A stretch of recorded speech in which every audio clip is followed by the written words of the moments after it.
Hello students. Today we are going to discuss the chapter number first of economics, which is development. Development is basically a situation in which we observe a positive change in the standard of living of the people, which is permanent in nature, that is for a long period of time. Development एक ऐसी situation है जिसमें individual की standard of living में positive change आता है और ये चेंज परमानेंट नेचर का होता है, यानी लॉन्ग टर्म पीरियड के लिए होता है। इस चेंज की वजह से उसके स्टैंडर्ड ऑफ लिविंग में इंक्रीमेंट हो जाता है, जिसको हम कहते हैं rise in the standard of living of the people, which is permanent in nature, यानी कि मोमेंट्री या टेम्परेरी नहीं है, इसको हम डेवलपमेंट कहेंगे। हालांकि इससे एक कोरिलेटेड टर्म है ग्रोथ। ग्रोथ का मतलब होता है quantitative change in the income और a thing which is temporary in nature, यानी for a short period of time. On the other hand, development means a quantitative as well as a qualitative change in a standard of living of a people for a long period of time which is permanent in nature। तो ये उसका बिल्कुल opposite है। Growth का मतलब quantitative change, development का मतलब quantitative as well as qualitative change. Growth का मतलब rise in the income, rise in the number, rise in a particular thing. But development का मतलब rise in the standard of living, rise in the quality of living, quality of life वो change हो जाती है, वो बढ़ जाती है, अच्छी हो जाती है। और ग्रोथ जो कि टेम्परेरी नेचर की है, शॉर्ट टाइम पीरियड के लिए, डेवलपमेंट उसका उल्टा परमानेंट नेचर का है और लॉन्ग टर्म पीरियड के लिए। तो अगर डेवलपमेंट को हम डिफाइन करें डेफिनेशन के फॉर्म में, तो development means a situation in which we experience a positive change in the standard of living of the people for a long period of time.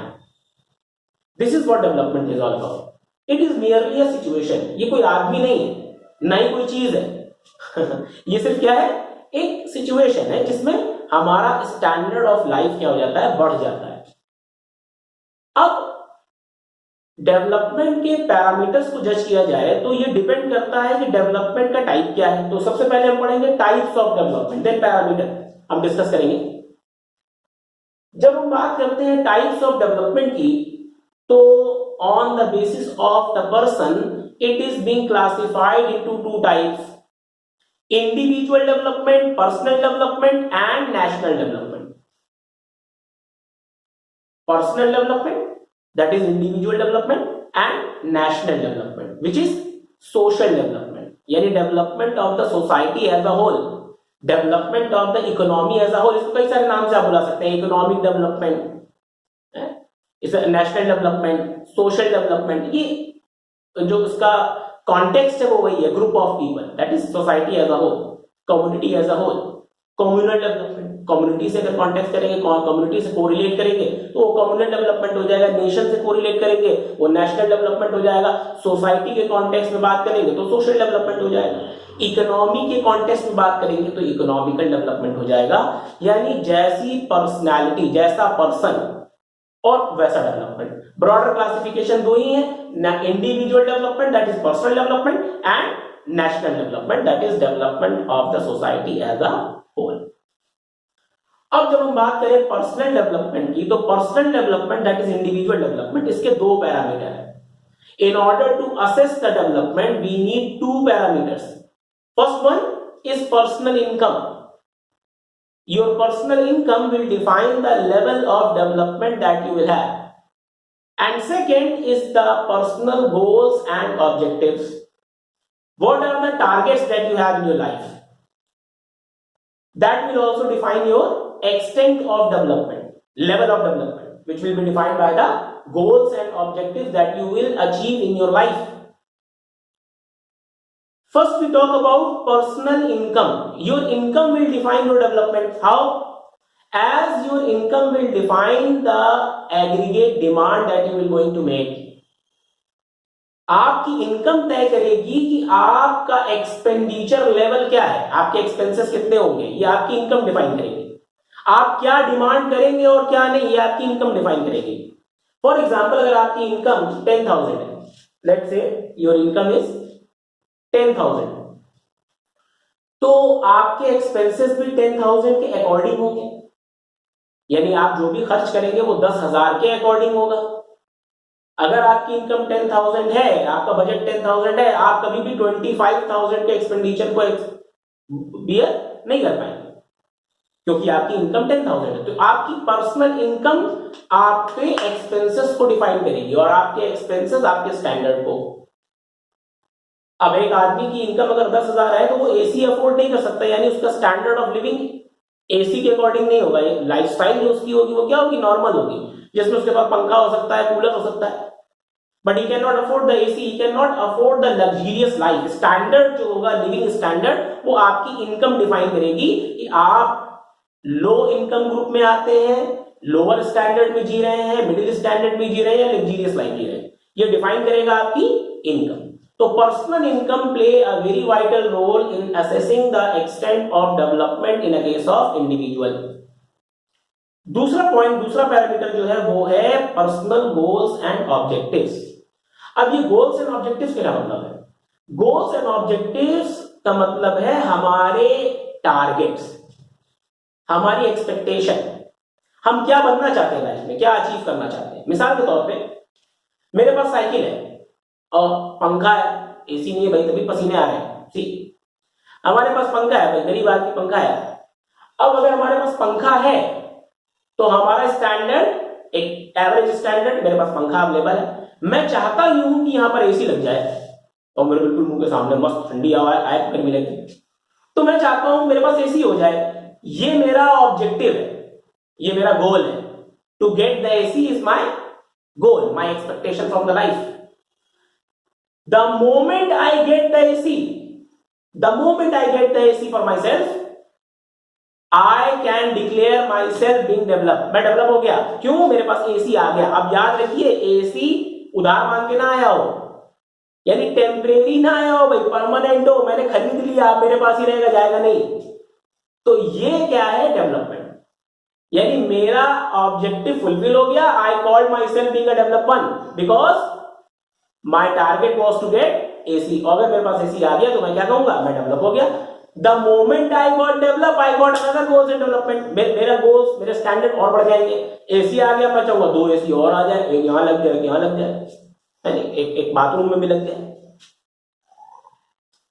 जैसे ही हमारा डेवलपमेंट कंप्लीट होगा ना, जब हम अपने टारगेट को अचीव करेंगे, वी सेट अनदर टारगेट. हम एक दूसरा ऑब्जेक्टिव, एक दूसरा टारगेट, एक दूसरा स्टैंडर्ड अचीव करने. इसी से ये भी पता लगा कि जो डेवलपमेंट है वो स्टैटिक नहीं है भाई, डायनेमिक है.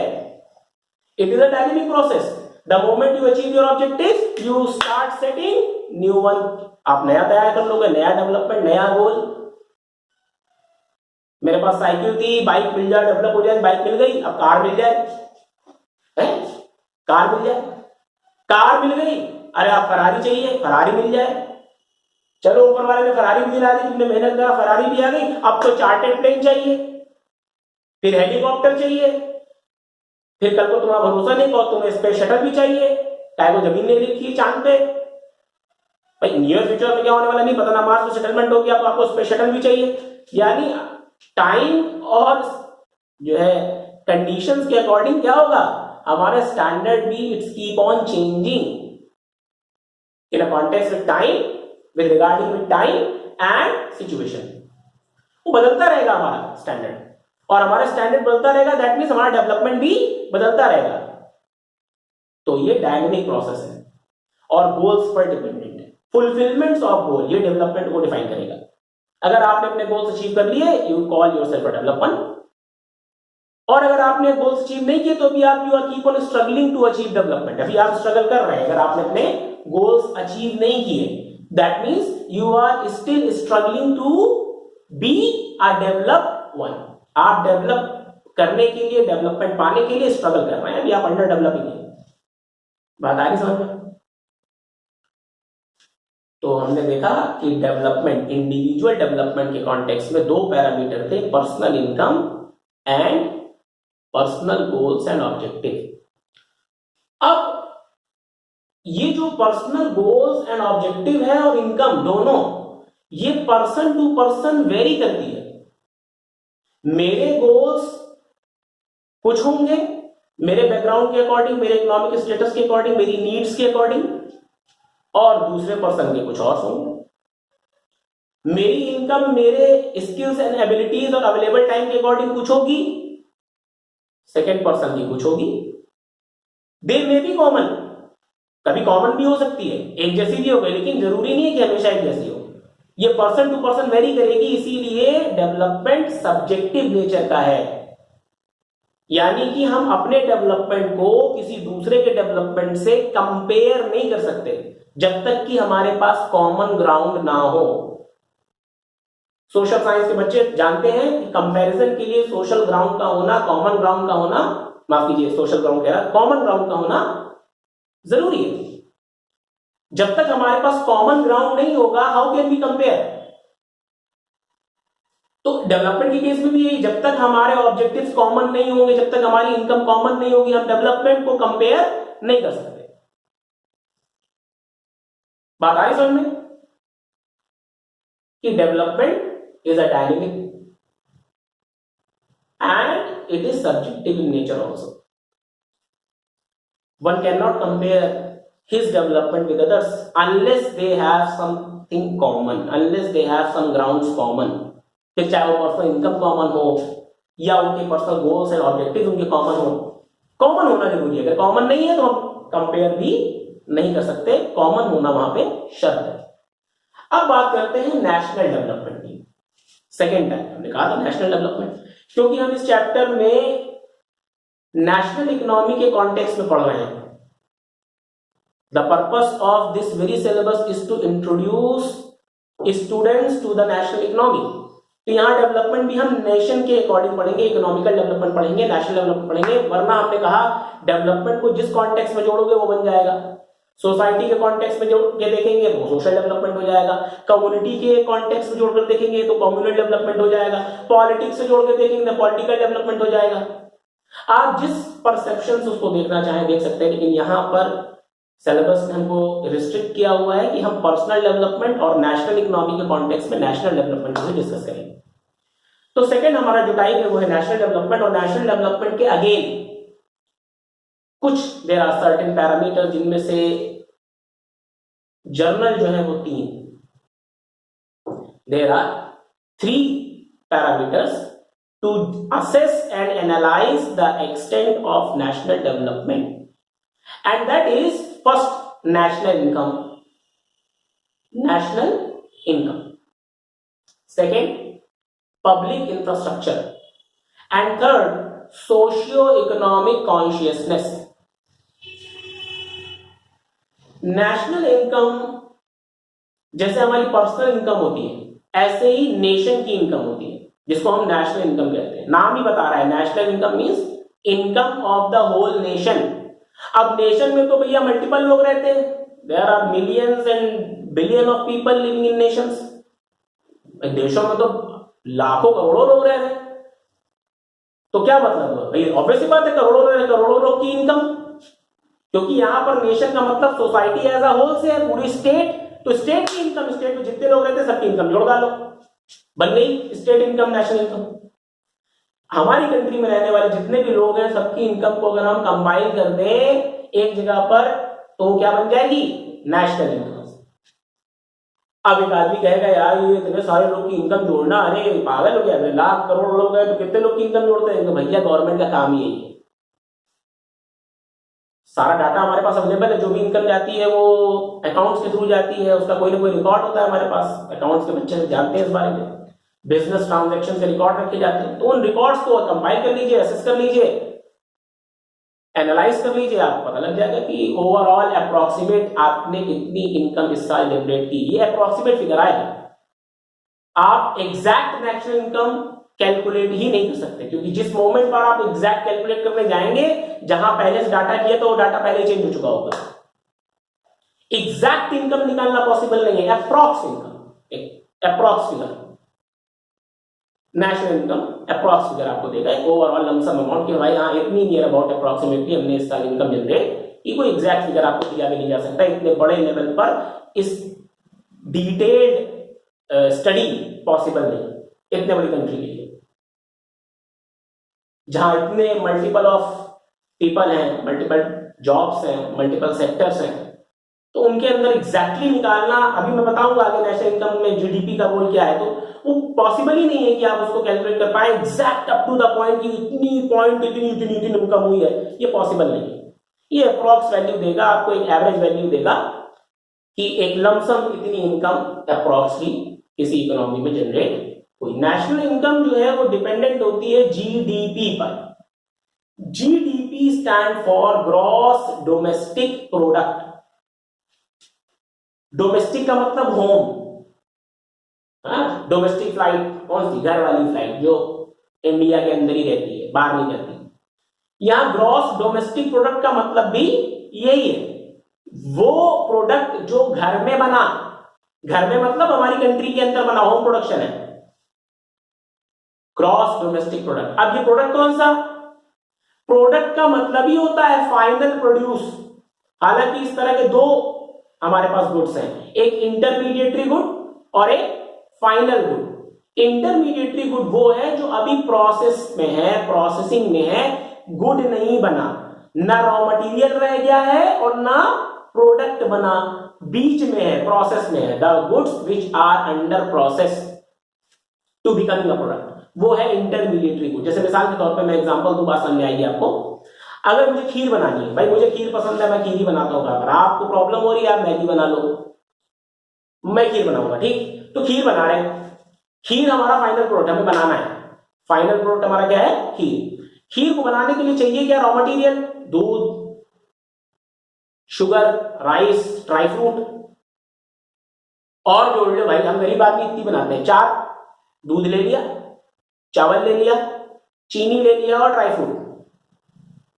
In order to prepare a kheer, we need a raw material in a form of milk, rice, sugar, dry fruits. इन चारों को लेके मिक्स किया, ये जो मिक्सचर तैयार हुआ, दिस इज अंडर प्रोसेस। ये अभी खीर बना नहीं है, अभी इसको हम बर्नर पर रखेंगे, 1 घंटा चलाएंगे, पकाएंगे, फिर ठंडा करेंगे, तब कहीं जाकर खीर बनेगा। अभी हमने सिर्फ क्या किया है, रॉ मटेरियल्स को आपस में मिक्स करके एक मिक्सचर तैयार कर लिया। ये मिक्सचर क्या है, इंटरमीडिएटरी गुड, यानी ना ये अभी खीर बना है और ना अभी रॉ मटेरियल रह गया है, ये बीच में आ गया, अंडर प्रोसेस हो गया, तो ये कहलाएगा इंटरमीडिएटरी गुड, जो बीच का गुड है। इंटरमीडिएटरी का मतलब ही होता है बीच में, अभी इंटरमीडिएट में है, अभी फाइनल स्टेज तक नहीं पहुंचा। तो ऐसा गुड जो रॉ मटेरियल नहीं रहा और प्रोडक्ट भी नहीं बना, ये कहलाएगा इंटरमीडिएटरी गुड। और जीडीपी की कैलकुलेशन में, यानी ग्रॉस डोमेस्टिक प्रोडक्ट को एस्टिमेट करते टाइम, इंटरमीडिएटरी गुड की कैलकुलेशन नहीं की जाती, सिर्फ और सिर्फ फाइनल प्रोडक्ट को हम एस्टिमेट करते हैं, यानी वो which is ready for consumption, वो product which is being ready for consumption, market में अवेलेबल है सेल के लिए, either being available for sale or being available for consumption। ये जो गुड होगा, ये जो प्रोडक्ट होगा, ये जो फाइनल प्रोडक्ट होगा, इसको एस्टिमेट करेंगे। Total estimation of the final product produce in a country within a year is called as GDP. Gross domestic product means the total estimation of final product produce in an economy during the year. किसी साल के अंदर, किसी साल में economy में produce किया जाने वाला टोटल फाइनल प्रोडक्ट कहलाएगा जीडीपी। बात आ रही समझ सबको, ग्रॉस डोमेस्टिक प्रोडक्ट। डेफिनेशन के तौर पर कर दिया जाए तो GDP stand for total estimation of the final product produce in an economy during a particular year. अब ये जीडीपी बताएगा कि हमारे पास फाइनल प्रोडक्ट कितना है, फाइनल प्रोडक्ट को बेचकर तो इनकम आएगी, तो GDP ultimately will give the total income which is going to be produce in an economy during the year. Got it? Clear? am I clear to everyone? भाई बात समझ में आ गई सबको कि national income is directly dependent upon GDP, क्योंकि GDP will give final product and it is a final product which is going to be sold in the market. Market में final product बिकेगा, उसी से इनकम जनरेट होगी, यानी GDP define करेगा इस साल इकोनॉमी में कितनी इनकम जनरेट हुई, वही हमारी नेशनल इनकम होगी। सारी बात समझ सबको? जीडीपी क्लियर है, नेशनल इनकम क्लियर है। अब इस नेशनल इनकम के बाद सेकेंड जो पैरामीटर था वो था पब्लिक इंफ्रास्ट्रक्चर। पब्लिक इंफ्रास्ट्रक्चर का मतलब होता है all the facilities which is being provided by the government for the public. Public के वेलफेयर के लिए गवर्नमेंट की तरफ से दी जाने वाली सुख सुविधाएं, जिनमें ट्रांसपोर्टेशन, जिनमें रोड, जिनमें health facilities, education facilities, electricity, supply of fresh water, drinking water, etc., etc., etc. All the services which is being provided by the government for the sake of public welfare to the public is called as public infrastructure. This public infrastructure will going to define the social standard of living. जैसे हमारा personal goal हमारा standard of living define कर रहा था, हमारी income हमारा standard of living define कर रही थी, इसी तरह से पब्लिक फैसिलिटीज यानी public infrastructure will going to define the social standard of living of the society. किसी कंट्री में एक स्टैंडर्ड क्या है क्वालिटी ऑफ लाइफ का, वो पब्लिक फैसिलिटीज को देखकर पता लगेगा कि पब्लिक फैसिलिटीज किस स्टैंडर्ड की है। तीसरा है सोशियो इकोनॉमिक कॉन्शियसनेस।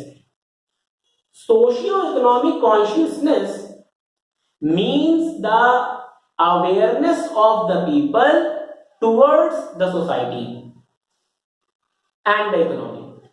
अपनी सोसाइटी और इकोनॉमी की तरफ हमारी जागरूकता कहलाती है socio economic consciousness. It is a perception, a feeling in an individual towards the social responsibilities and duties and rights. If a person is being conscious about his social responsibilities, then he is going to take care of public property. He is going to take care of public facilities. He will be going to take care of the national property. That means he will going to contribute into the development of the economy. अगर वो aware है, और अगर वो aware नहीं है, he is not being aware about his social responsibilities, his duties, his rights, then क्या होगा? Directly or indirectly, he will going to be a barrier. He is the one who is going to knowingly or unknowingly will going to waste the public resource, as because he is unaware what he is going supposed to do. He is being unaware what he is supposed to take care of. उसे पता ही नहीं करना क्या है, public facilities में जा रहा है, गुटखा थूक रहा है, क्या मतलब? उसे मालूम ही नहीं कि पब्लिक फैसिलिटीज को ठीक रखना उसकी जिम्मेदारी है। ऑब्वियस है ना, अगर हमको अपनी सोशल रिस्पॉन्सिबिलिटीज की अवेयरनेस नहीं है, हम अपनी सोशल रिस्पॉन्सिबिलिटीज के लिए अवेयर नहीं है, तो हम क्या करेंगे? पब्लिक प्रॉपर्टी का वैसा केयर नहीं करेंगे जैसे हमें करनी चाहिए थी। पब्लिक रोड्स पर जा रहे होंगे और फिर जुबा केसरी वो हो गई, पब्लिक रोड साफ हो गई।